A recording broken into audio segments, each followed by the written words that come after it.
Welcome to the Golden State Media Concepts Travel Podcast, the show that gives you advice on everything travel. We explore places you've always wanted to go, as well as giving tips for traveling in those places. We'll give you advice on the best sites for travel tips, information, and discounts. Join us as we travel the world, explore cultures, and meet new people. The Golden State Media Concepts Travel Podcast has got you covered.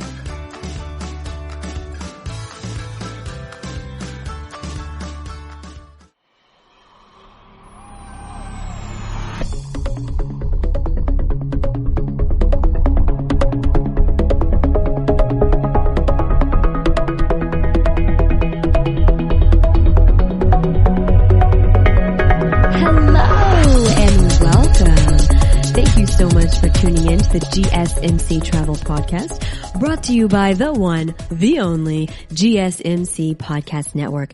I am your host, Amanda Lloyd, and today we are discussing all things travel. We are going over bucket list adventures and things that you should definitely try before you die.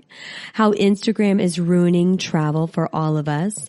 We're covering some pretty hot jet lag hacks. And also flying first class, what that's really like, and what it means to be a dark tourist. So let's dive right in, shall we? So let's get started with our bucket list adventures.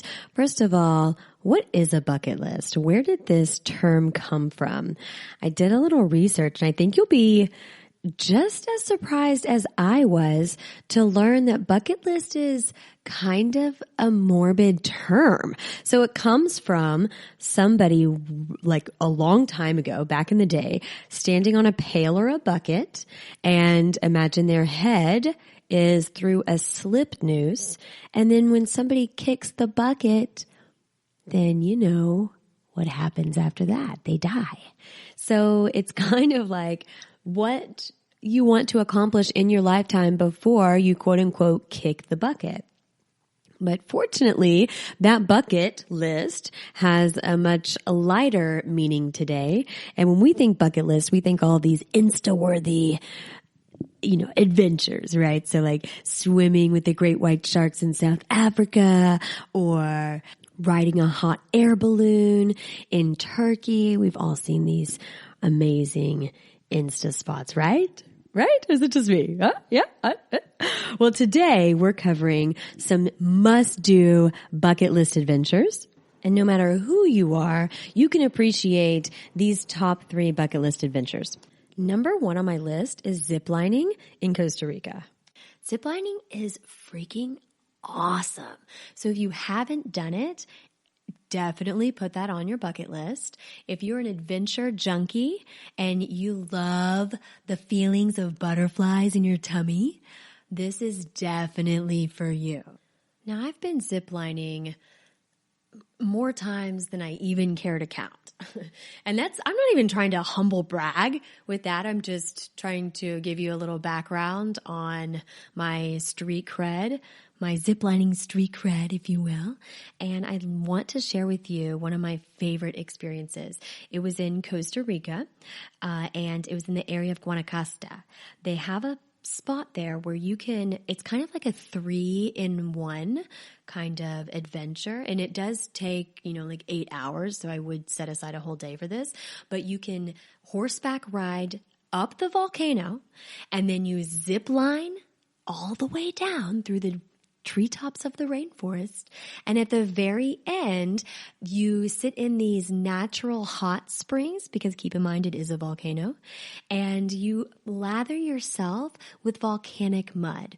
Talk about a total bucket list item. One of the coolest things I've done in Costa Rica, but let's focus on the ziplining for just a second. Ziplining in Costa Rica is almost a rite of passage. I mean, unless you're deathly afraid of heights, then maybe this isn't for you. But the age ranges from like 5 to like 95 years old. And you really kind of feel, I mean, like, what better way to get your Tarzan on than jumping from a platform on a telephone wire and whooshing through the tippity tops of the rainforest? No matter where you are in Costa Rica, I bet you there is a ziplining extravaganza within 10-mile radius from where you are that you can enjoy the bird's eye view of the beautiful country that is Costa Rica. If you're looking for some hot spots to hit up, I have a few recommendations for you, so get your pen and paper out. My first one, Skytrek in Arenal. That one's pretty cool because it kind of has an open air gondola ride to get you to the tops of the trees. We have the Monteverde Extremo. That one's nearly, the platforms start at almost 1,400 feet. So they have like super long zip lines. There's also the waterfall canopy tour of Montezuma. This one's reasonably priced, about $45 you can expect to pay for something like this. They also have, there's the swanky Papagayo Peninsula. And this one has the Witch's Rock canopy tour that I highly suggest. I mean, the views from these zip lines are unbelievable. And not just this one, but I mean, all of them. The views range from, dry forest to endless ocean to magnificent waterfalls and even sunsets, if you time it appropriately. Moving right along through our list of bucket list items you should definitely experience before you kick your own bucket is visiting the Great Barrier Reef.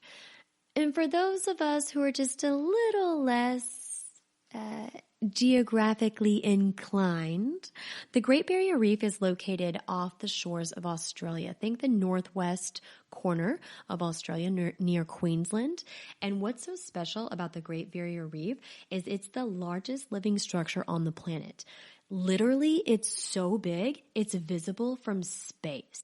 And not only that, but because it has incredible visibility all year long, the Great Barrier Reef is world-renowned for just amazing scuba diving locations.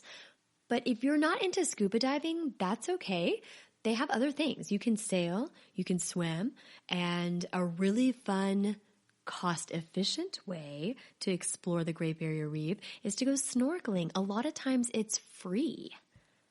Now, one thing I wanted to know, so I'm sure that some people out there are wondering also, is if there are sharks in the Great Barrier Reef.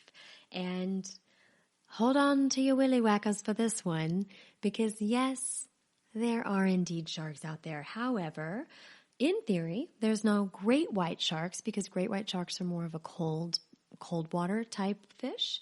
The species of sharks that typically you can find in the Great Barrier Reef would most likely be the white and black tip reef sharks.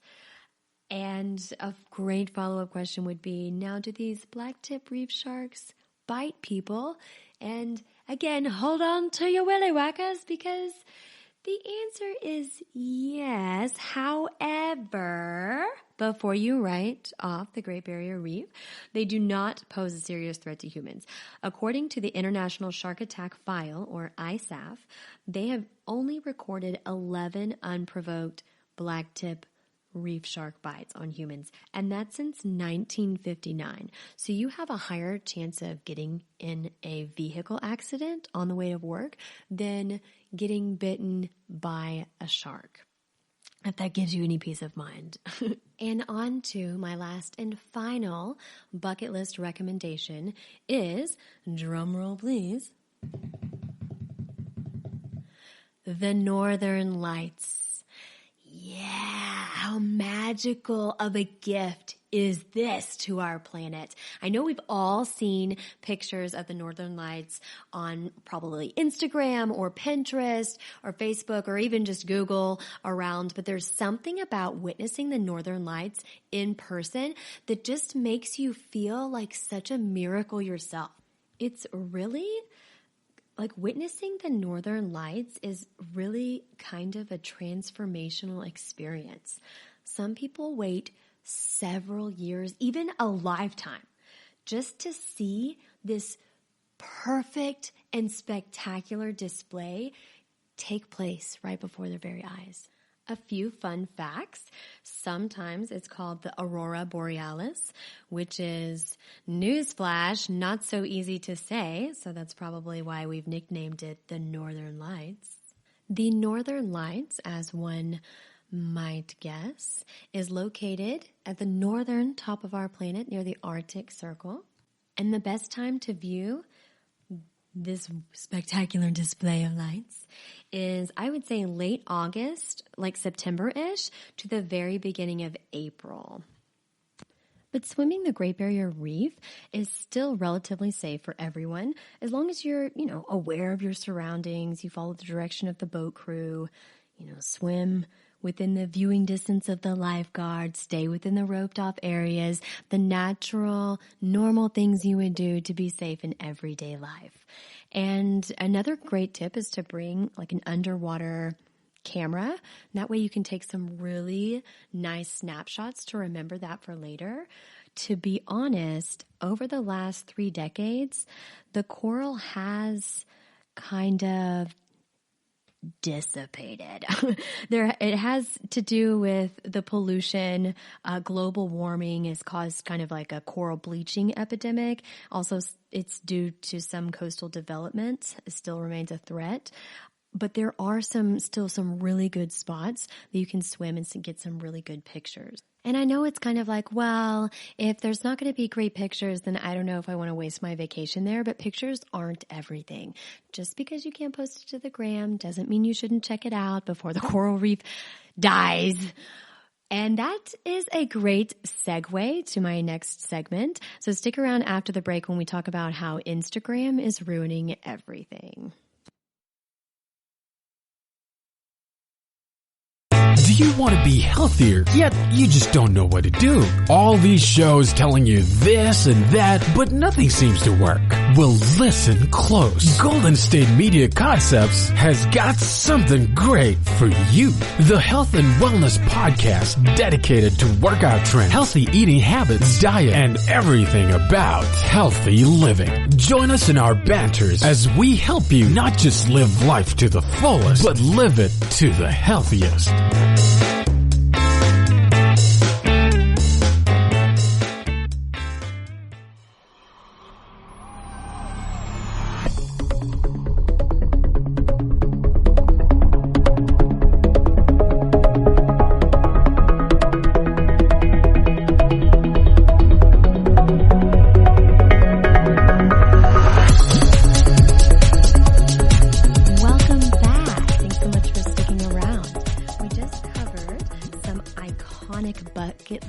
Destinations.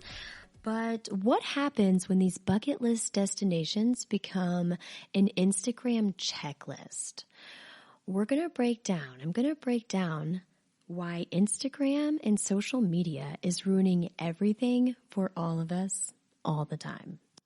We kind of touched on this earlier, how human interaction is killing our Great Barrier Reefs, but that's not the only thing. Instagram is bad for our environment in general.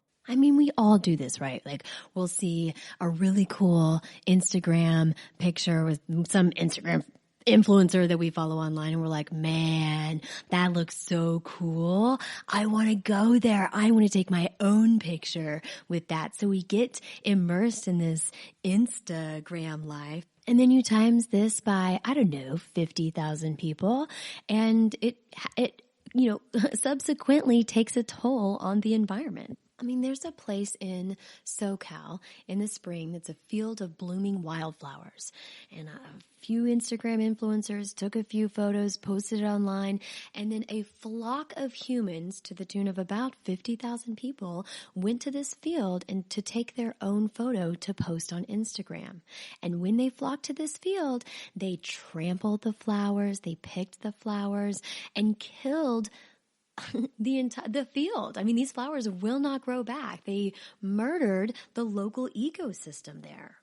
There's a tiny Austrian village. It's about 700 inhabitants. And if anything can take the name of perfect Instagram, backdrop, this is it. I mean, it's kind of on a lake. There's mountains. A lot of times there's snow-covered treetops. Keep in mind, there's about 700 people who live there. As soon as Instagram found out about it, there was an average of 80 tourist buses and 10,000 visitors pouring in on the daily. Now, this absolutely has an effect on the local ecosystem. When people leave trash behind, they're filming drones, right? They're flying these drones over to get their own perfect angle. They're scaring off the birds. I mean, they're destroying the peace and quiet, the nature, the very nature that you're trying to capture. Here's another great example. So in 2013, Instagram had about 90 million active users. In the same breath, Yosemite National Park saw about 3.69 million visitors, right? Fast forward about 3 years, 2016, Instagram had 600 million active users, and Yosemite saw about 5.2 million visitors. That's an average of over 4,000 extra visitors per day. And in reality, those are more concentrated into the summer months. But when all of those people leave trash behind, they litter the earth with their cigarette butts. You see plastic trash bags floating around. I mean, we are literally destroying our natural habitat just to get that perfect Instagram photo. My advice is to adhere to the quote-unquote leave no trace, meaning if you purchase something, throw it in the trash can or recycle it, please. Be a responsible tourist and do your ethical duty as a human on this planet to preserve Mother Nature. And maybe just maybe we can save these beautiful experiences that we are allowed to experience in our lifetime for future generations. Let's talk about influencers and how social media is ruining our mental health. If I asked you, and I want you to be very honest, if I asked you what's the first thing you do when you wake up in the morning, I bet 98% of the people listening to this podcast reach for their phone and check social media. Why? Why do we do this? Why do we spend our most precious moments getting sucked in the black hole that is social media? Because what is the good here? What's coming from this? You know what's happening?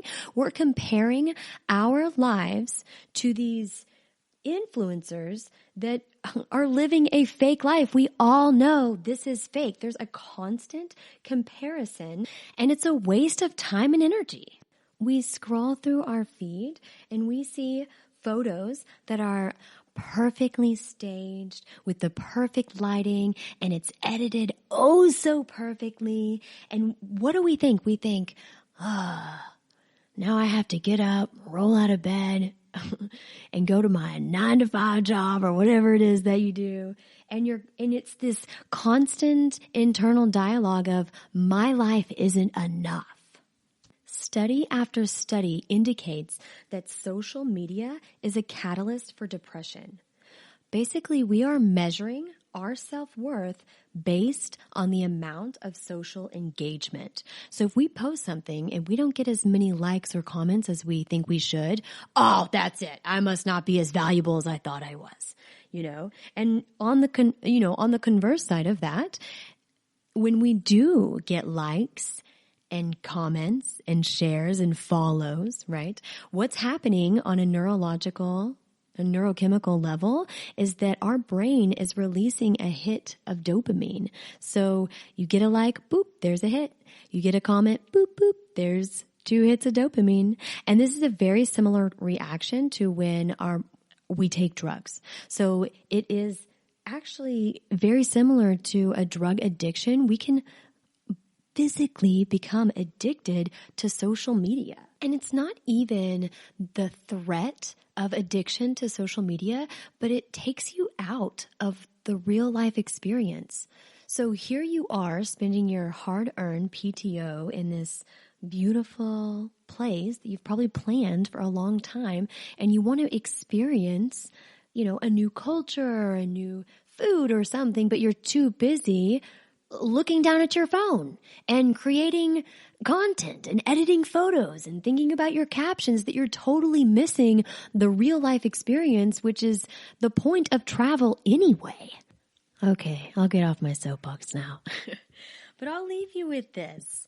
The next time you have the opportunity to visit a destination that's been on your bucket list for a really long time, try to take the environment into consideration. Pick up after yourself, be a nice human. And if you do take content and you feel like you want to share it with your followers, your friends, or your family, just try not to get wrapped up in comparing yourself to these fake, lives that the influencers show us online. If your photo or your boomerang doesn't appear to be visually stimulating as theirs, or you didn't get as many likes or comments as you think you should, just take a moment and bring yourself back to the present, bring yourself back to reality, and remind yourself that you're traveling because you enjoy traveling. Travel on your terms, meet people, put your phone down, look around and take in the environment. Keep these memories in your mind so that when you're 90 years old, you can have these amazing stories to tell your grandkids one day. And you don't have to tell them, I got 300 likes on a photo one time. That's not a good story. Nobody wants to hear about that. But what they do want to hear is how you met that really handsome guy at that art museum one time. Or how you met the love of your life in, surfing in Costa Rica. Those are going to be the good stories, the ones where you put your phone down and actually live your life. And that's ultimately why we do what we do. Stick around. We're cutting to break here shortly. But when we get back, we are talking about how we are all marred by the bane of the flyer's existence. I'm talking about time travel. I'm talking about jet lag. What exactly is it, and how do we avoid it? Coming up next. Tired of searching the vast jungle of podcasts? Now listen close and hear this out. There's a podcast network that covers just about everything that you've been searching. Hey! The Golden State Media Concepts Podcast Network is here. Nothing less than a podcast bliss with endless hours of podcast coverage. From news, sports, music, fashion, cooking, entertainment, fantasy, football, and so much more. So stop lurking around and go straight out to the Golden State Media Concepts Podcast Network. Guaranteed to fill that podcast itch. Whatever it may be. Visit us at www.gsmcpodcast.com. Follow us on Facebook and Twitter, and download us on iTunes, SoundCloud, and Google Play.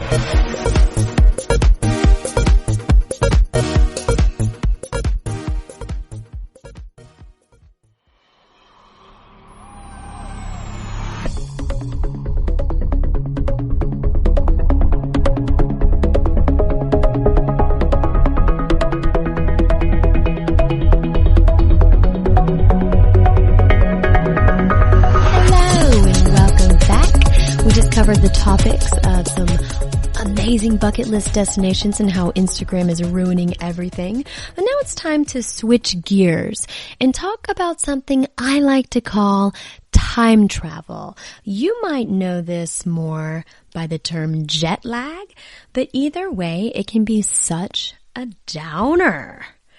And unfortunately, there's no magic pill to prevent it, and everyone is susceptible.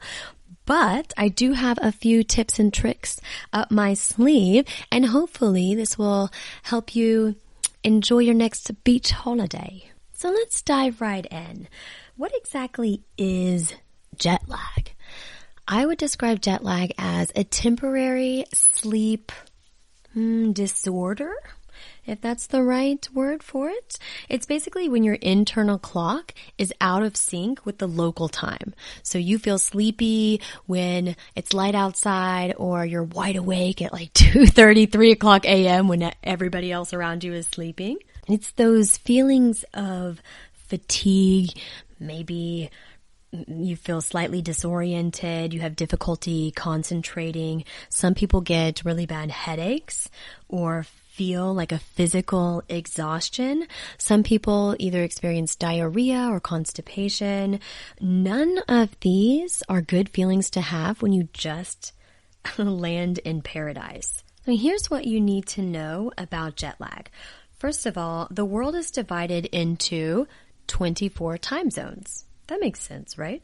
And the clock changes 1 hour for every 15 degrees that you move east or west. Jet lag is caused more so by the direction that you're traveling as opposed to the length of time you've been traveling. So travelers who are flying west experience lighter effects than the travelers who are going east. And that's because when you go eastward, you kind of quote unquote lose time. So you're pushing your eating, your sleeping, your bowel movements, you're pushing everything forward, disrupting your body's natural 24-hour clock, or sometimes it's referred to as our circadian rhythm. We have this hormone in our body, it's called melatonin, and our body will release this hormone at nighttime, which tells our body that it's time to go to bed.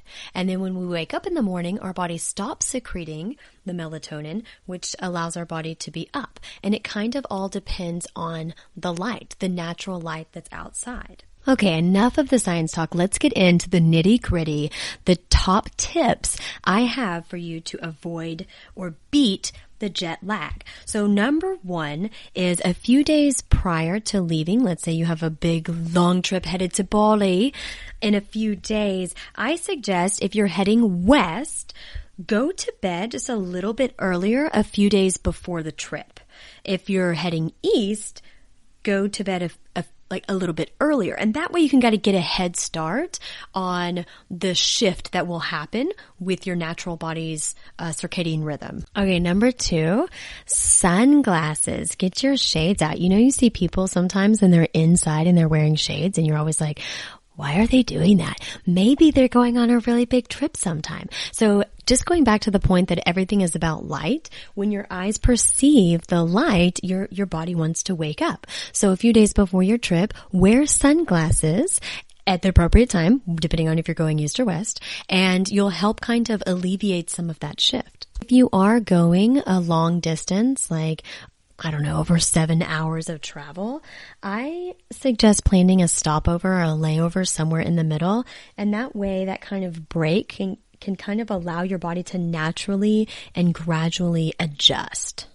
Once you're on the flight, time out your activities. So whether it's eating or sleeping or you're getting up to go for a little stretchy or walk around the cabin, time out your activities according to the local time, like wherever your final destination is. And that way it'll kind of help you phase the shifting back in. Now, this next one's kind of a hot topic with like sleep medication. I know a lot of my friends really prefer this. I say proceed with caution. The reason why is because it doesn't actually help your body adjust naturally. So if you take the sleep medication, yeah, you're going to be asleep, but then it has to do with the light, not necessarily your sleeping. So the sleep medication doesn't really solve that problem. Make sure you're drinking a lot of water and staying hydrated. They say 8 ounces of water for every hour that you're on the flight. Try to avoid caffeine or alcohol because that can kind of make you dehydrated as well. Not to mention it can make you go be in an upper stage or a downer stage. So just drink a lot of water, and plus it'll give you an excuse to walk up and get around the cabin a little bit. I always say comfortability over style when I'm traveling, because when you're on a plane for an extended period of time, the last thing you want is to be in really stiff, tight jeans. You know what I mean? So wear comfortable, kind of loose clothing. Bring your earplugs, bring your eye mask, bring a pillow from home. Make yourself feel as super laid back and comfortable as possible. And then that way you can kind of allow yourself to fall asleep on the plane. Once you arrive at your destination, remember this tip. If you remember nothing else from this list, remember this tip. Follow the sun. So if you are land and it's daylight outside, spend the day outdoors. If you are landing and it's kind of afternoon, seek that afternoon light and that will help you kind of move your clock forward to the sleep phase. Now, once it's actually time for bed, I have a few tricks here. So maybe 2 hours before bedtime, I do like to take a little melatonin, and that way it kind of allows your body, no matter what your mind and body are used to, that melatonin will start secreting and it'll tell your body, oh, no, I think I'm sleepy. It'll kind of help you get some sleep. I'm a bath person. This might not be for you if you're not a bath person, but I personally love bath time. It's my me time. So I love to take a hot bath right before bed. It raises your body temperature and it can help make you sleepy as well. In the very last one I have for you is try to get at least 4 hours of quote unquote anchor sleep on the local night, because if you get that as solid 4 hours of sleep, the next night you're bound to get a little bit more, maybe 6, and then the next night maybe you get 8, and boom, jet lag solved. You know what else could help solve jet lag and help make you feel super comfortable on the plane? Sitting first class. I'm not gonna lie, sitting first class definitely eases the blow of being marred by the bane of every flyer's existence. That is the jet lag. And we're talking all things first class coming up right after this short commercial break. I'll let you know exactly what it is, what you get in first class, if it's worth it, and how to get it for free right after this short commercial break.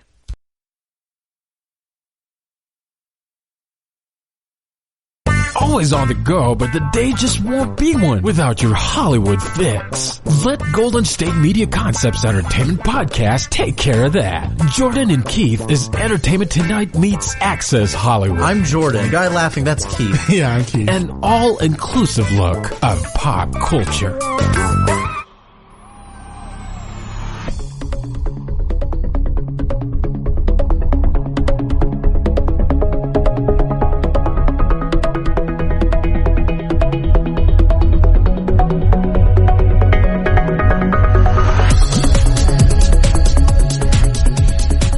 So much if you're just joining us. We just covered jet lag and how to beat it.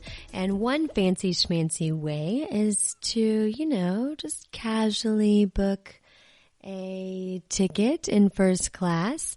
And if you've ever flown on a flight ever, you know what I'm talking about. The uber luxurious, leather, extra room, kings and queens of the flight. Can we just talk about the air rage that kind of like festers inside as you're boarding the plane and you're walking back to coach like the peasant that you are? And these people who are sitting in first class, they're just sipping their champagne and, either ignoring you completely because you don't matter, or they're scowling at you from behind their Gucci glasses and their newspaper. There's definitely something about sitting in coach, walking past first class, feeling the real divide of the socioeconomic classes. So here's the deal. First class really gets the hookup, depending on the length of the flight and the airline. Typically, first class will get the hookup on free drinks. That's almost a given. I mean, you get faster check-ins, higher security, priority boarding, which kind of all equals out to less stress in the end. You're not worried about sitting near and crying babies or somebody overlapping on your seat or stinky feet. Yeah, the dreaded stinky feet coming in between the seats. That's the worst. The seats themselves are just much nicer. They spend a lot more time with the quality. You have, the seats have 4 to 6 times more padding than the seats in economy do. And that's why it's just that alone, I think, could be worth the extra cost, but that's just me. You do get the extra legroom, although it kind of varies per airline.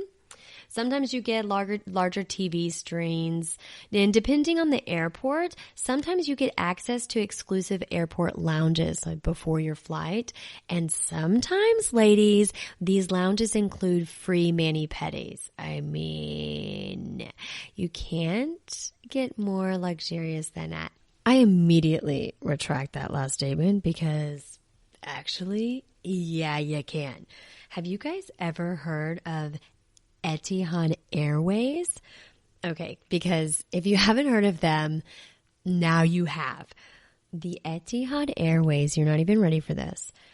They have in their luxurious, like first class, have a 3-room residence on board. Not only that, this 3-room residence comes with its own butler, an in-suite shower, and a personal in-flight Michelin star chef. And if you can't afford all that, they do have small private apartments available, but I mean, come on. How can you get, I'm dumbfounded right now at the amount of luxury that's available if you have the money. There's another one, Emirates Air. This one's a little bit more popular.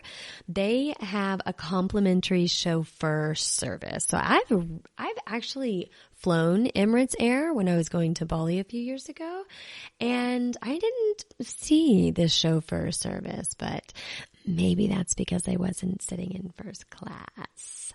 Qantas Airlines actually has free PJs, and these PJs are embroidered with a little kangaroo because, I mean, why not, right? But if you are interested in any of these, be prepared to drop thousands or even tens of thousands of dollars for a one-way ticket. There's a New York City to Abu Dhabi flight on Etihad.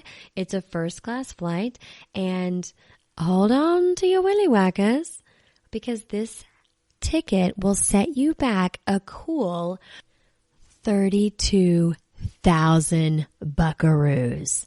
That's right, $32,000, and all of that can be yours. I mean, is it worth it? At some point, you kind of have to question yourself, is it worth it? Logistically, I gotta be honest, you're getting both coach, economy class, and first class. You're getting to the destination, to the same destination at the same time. So logistically, no, it would not be worth it. It would not be worth the money that you spent. However, the people who are dropping this kind of change on first class, they're not doing it for the money. No.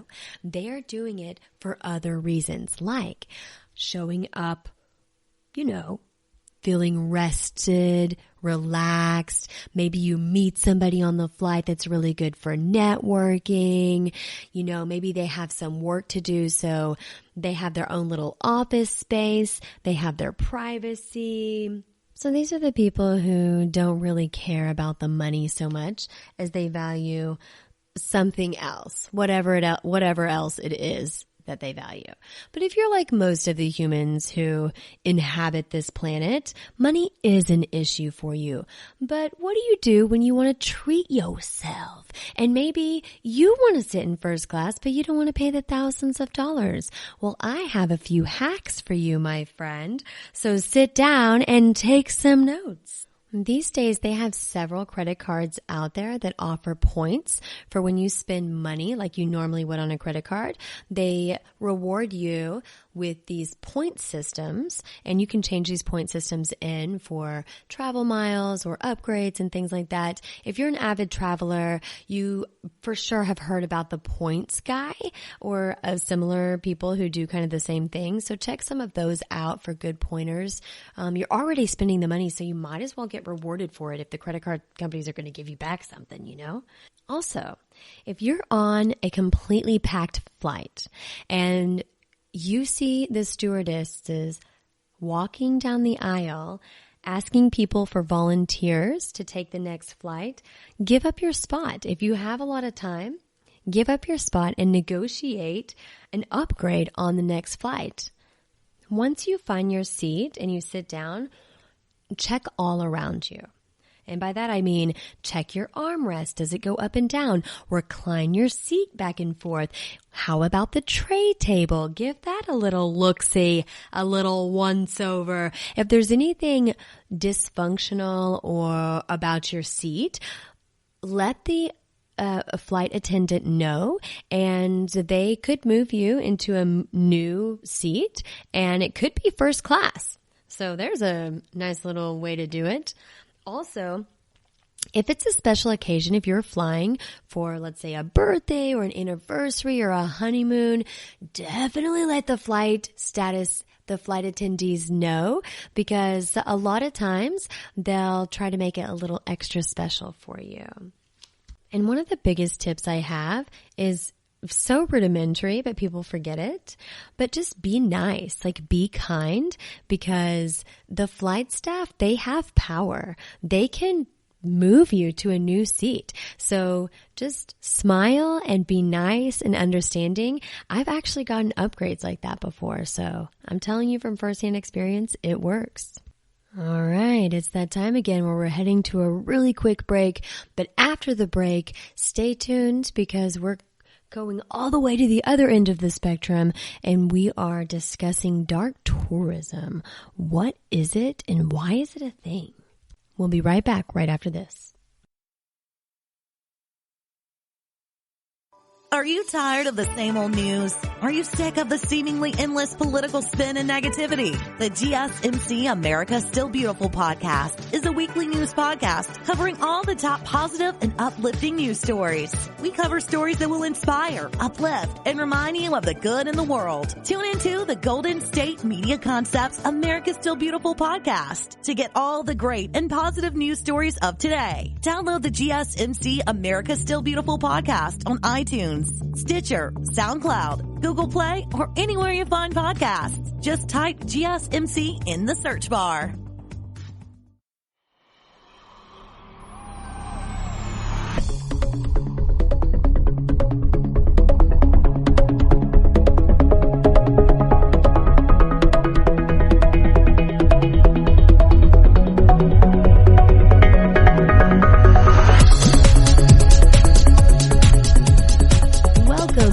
After the break, and we're back at it again. We just discussed the high-end luxury that is first class, and now let's head to the opposite end of the spectrum. Well, we will discuss dark tourism. Many people haven't even really heard of this, and if they have, they kind of associate it with a negative connotation, and it's easy to understand why. Dark tourism is historically associated with things like death and tragedy. So if you think genocide, assassination, incarceration, ethnic cleansing, war, disaster, these are the type of events that not only appeal but attract dark tourists. And if you think dark tourism is in the minority, think again. There are millions of people who travel around the world just to visit the most unhappy places. And these aren't just a part of their vacation. Most of the time, it's the entire point of the vacation. So one might ask oneself, why? Like, what is the point of dark tourism? And if I had to just take a guess, I think it would have something to do with our obsession of things like ghost stories or murder mysteries. There's just a human element out there that's just kind of curious about the unknown. And it's no doubt becoming more mainstream, because there was a dark tourist special on Netflix that launched about a year ago, and then Chernobyl came out on HBO. There's also a dark-tourism.com website, and it lists some of, I think it's over 100 places on the planet that you can visit if you're into the whole dark tourism thing. Some of the most visited dark tourist spots on the planet: number 1, Auschwitz with the concentration camp. Absolutely just a somber, introspective feeling as you're walking around and just trying to imagine all the horrific events that went on during that time. There's the Chernobyl. We kind of talked about that one a little bit earlier. Fukushima in Japan. The Gettysburg Address. There's the Kennedy assassination. It's right here in my hometown of Dallas. The 9/11 Memorial that's in New York City. The Colosseum in Rome is a big one. We don't really think about that one as a dark tourist spot, but several gladiators, so many people died in that arena fighting for their lives. One place you probably haven't heard of is the genocide, the Cambodian genocide. This happened around 1975 to 1979. A man named Pol Pot was in political power and managed to kill over 21% of the population at the time, which was about 2 million people. And his goal? To make a classless society that avoid capitalism at all costs. And there are some very dark memories in the Cambodian history, but one of the hardest places, no doubt, in the city is a place called Chong Elk, also known as the Killing Fields. And this is where people were brought to die. The sadistic soldiers would bring you to this field and beat you to death. They would slit your throat, behead you, even beat your baby against a tree just to make you watch the life slip out of them. I mean, it is such a dark and gruesome thing. It's hard for the average person to even begin to imagine. It's such a difficult and tragic history that it's really hard to even wrap your head around this type of evil. And it's really kind of sad because not a lot of people know about it, and it happened, just a few decades ago. No doubt every person who's living in Cambodia right now has either been personally involved or knows somebody who is very close to them who was involved in this sadistic massacre. And the generation right now, the population is very young because most of the parents, the moms, the dads, the aunts, the uncles, the grandparents, the brothers, the sisters, most of them were separated and killed off. If you visit Cambodia now, these are some of the nicest, most welcoming, happiest people on the planet. So it really says something about the resilience of the human spirit and the willingness to forgive and move forward. I think part of being a dark tourist is kind of approaching a culture with this open-minded curiosity to attempt to understand maybe a difficult past. You're pushing yourself outside your comfort zone, and it's going to make you feel things that you maybe haven't felt or didn't really want to feel. It's going to make you think about things that maybe you haven't thought before. Traveling the world and partying all the time. Sure, that sounds fun, but it's not all about lavish indulgences and ultimate relaxation. At some point, travel is more than that. There's a difference between a tourist and a conscious traveler. And, travel is multi-dynamic. So if you allow yourself to have a better understanding of the past, then you can have a better understanding of the present. When you go through these experiences like in Cambodia or something like Auschwitz, you definitely have time to reflect. You definitely can kind of comprehend or attempt to comprehend the amount of evil that humanity is capable of. And I think if we can understand that, it somehow makes you a better person. It brings you out of your comfort zone, and it makes you a better traveler. It makes you a better friend, a better family member. It makes you a better passing stranger. And ultimately, it makes you a better human. We are heading to a really quick break, but stick around because after you come back, we are lightening things up just a bit, and I am sharing my top 8 tips for eco travel and things that you can do on your next travel destination that can help the world be a better planet. Right after this break.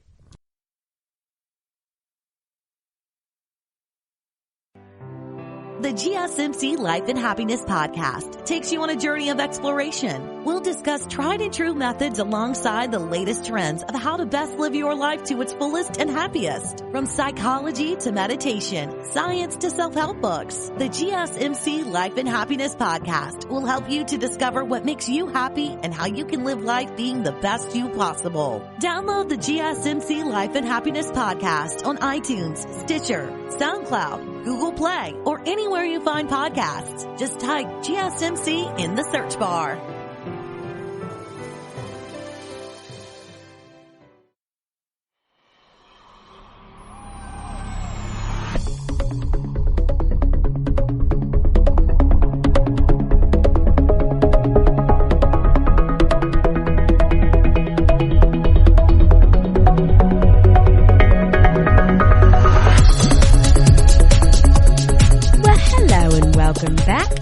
Just covered the dark topic of dark tourism, but now we're going to lighten things up a little bit and answer some of the most frequently asked questions of the week.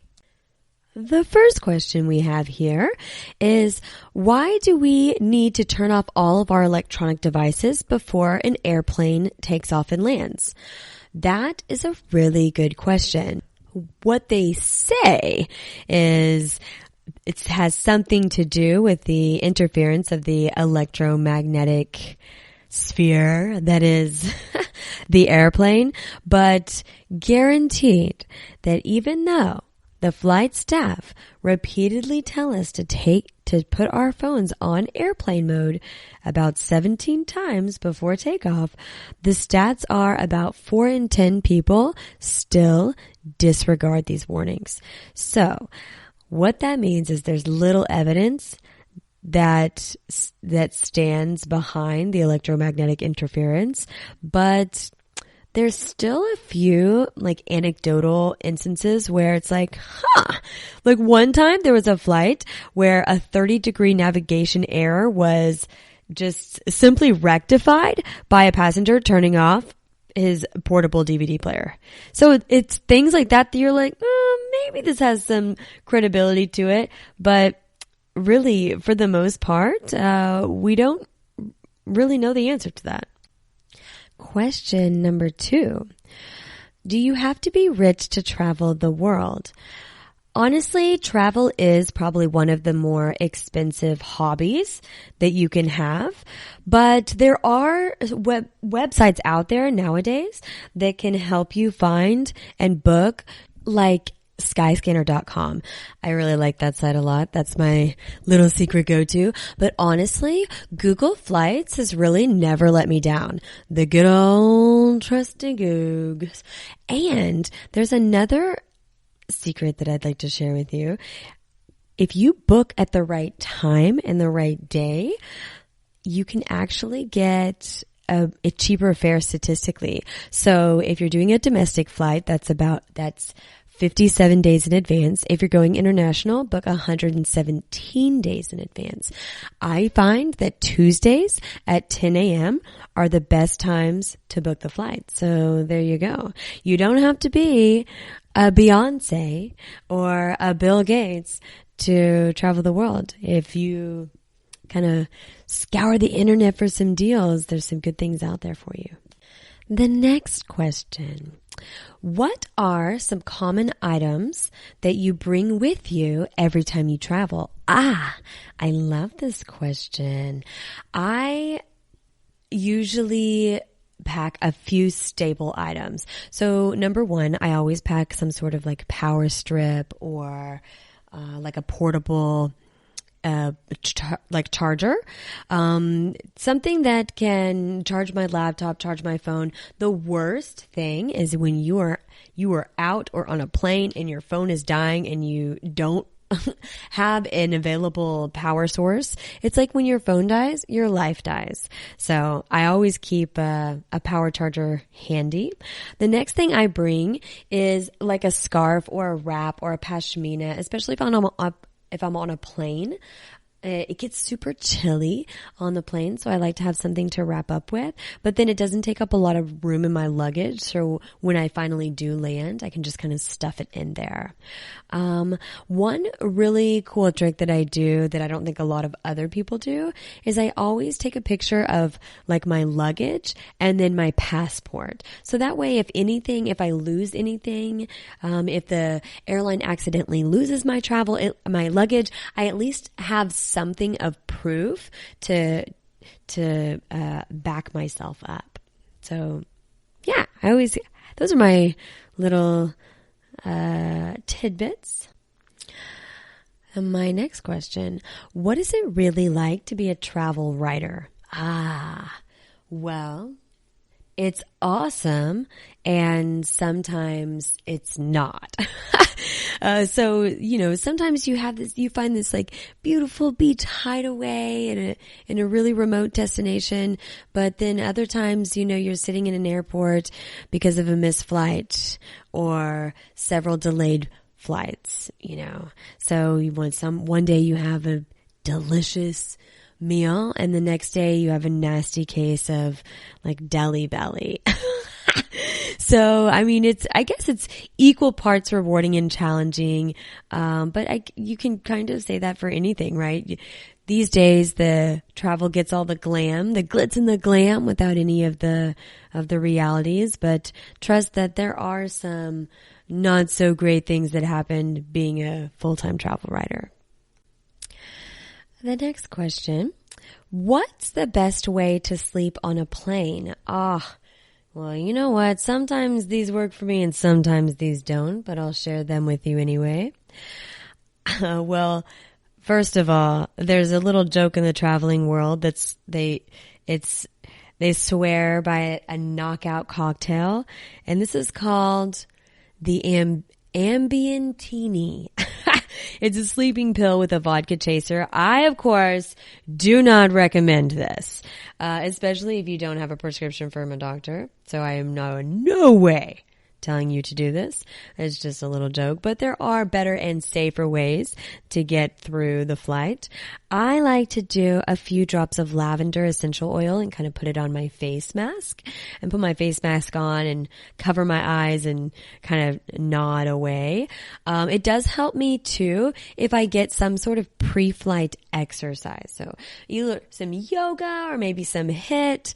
Definitely if you're going to do something that makes you sweaty, have some in-flight etiquette and take a nice quick shower before you get on the plane. Who's the most interesting person you have sat next to on a plane? Ooh, this is a wonderful question. I always seem to find, knock on wood, I always seem to find I have really good seatmates and pretty good like chatters. Like they'll chat sometimes, and then when I kind of want to stop, they like kind of stop talking too. So I have never had like a really bad seatmate. I've had like some that pop out in my head, but nothing story worthy. One of my really good friends though actually got to sit next to Bill Murray. So that was she kind of takes the cake from me on that one. And the next question here is TSA Precheck really worth it? Great question. I went so long without checking into TSA Precheck because I just, really didn't know what it was. But I advise, if you are an avid traveler, go for the global entry versus the TSA Precheck. It's basically kind of the same thing, but it's only $15 more, and it kind of is true to its name. It's the global entry instead of just domestic. And likely, if you do a lot of domestic flying, you'll get the TSA Precheck by default. So there you go. What is your favorite airline? I liked Emirates. Emirates was nice. It would have been nicer if I got first class, but I didn't have an extra $10,000 to spend. Singapore Airlines is really nice, but domestically, I think my favorite is Virgin America. Has anybody out there ever flown Virgin? It's pretty cool. I like it. They have these little lights that kind of light up the floor, and it kind of feels like you're in a movie theater a little bit. And it's just a little bit more fancy. What is the most beautiful beach in the world? Oh my goodness gracious, great balls of fire. This is almost like the impossible question. I mean, I don't even know where to start. Well, first of all, Antigua they claim to have 365 beaches, one for every day of the year. But, I don't know. There's a beach in, the Caribbean. It's called, what was it called? Joss Van Dyke. It's in, the Virgin Islands. It is absolutely gorgeous. There are some really incredible beaches in the Philippines. I've been to some beaches in Bali and a beach in Hawaii, actually. They're made of jet black sand, and this is because the sand comes from the volcanic ash, which both Indonesia and Hawaii are actually volcanoes. So you have these jet black sands with little sparkles of diamonds kind of sprinkled throughout, and that's really beautiful. But really, if you're on a beach, I guess not every beach is beautiful, but no complaints here. I'm not a beach snob. If I'm on the beach, I'm happy. All right. Well, that is all the time that we have tonight. Thank you so much for listening to the GSMC Travel Podcast, brought to you by the GSMC Podcast Network. I would like to ask that you please remember to subscribe to the show and write us a nice little review. That really, really helps us out. Also, if you did enjoy this, give us a little love, a little like, a little follow on Facebook, on Twitter, and Instagram.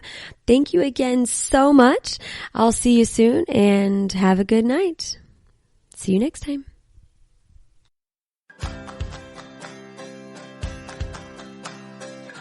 You've been listening to the Golden State Media Concepts Travel Podcast, part of the GSMC Podcast Network. You can find this show and others like it at www.gsmcpodcast.com. Download our podcast on iTunes, Stitcher, SoundCloud, Google Play, or anywhere you find podcasts. Just type in GSMC to find all of our shows from the GSMC Podcast Network. From travel to health and wellness to entertainment and life and happiness to sex and relationships. You can also follow us on Twitter and Facebook. Thank you, and we hope you have enjoyed today's episode of the Golden State Media Concepts Travel Podcast.